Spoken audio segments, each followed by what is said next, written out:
Լավ շատ պարզ ասեմ, որևէ ընդդիմադիր ուժի չեմ ուզում վիրավորեմ։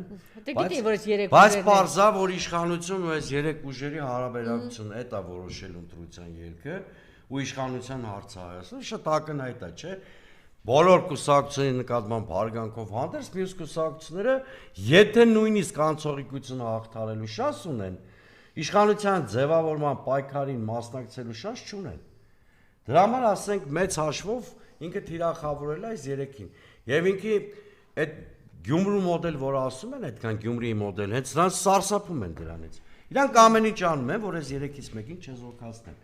Նախապատրաստական աշխատանքներ են տանում, ուղիղ ասենք, որովհետև վախենում են, որ ի վերջո այս երեքի համախումբը կգերազանցի իրանց ստացած քվեները։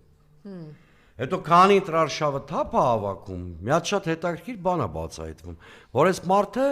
եթե 21-ին ինչ-որ ասելիք ուներ, են թղթի հետևում էր թաքնվում նոյեմբերի 9-ին, Արցախ ինքնորոշում, բանտես բաներ էր խոսում, ես մնամ տեր կանգնեմ հետո իհարկե Հարություն Աշճանով հակառակ արեց, հիմա ընդհանրապես բան չունի խոսալու,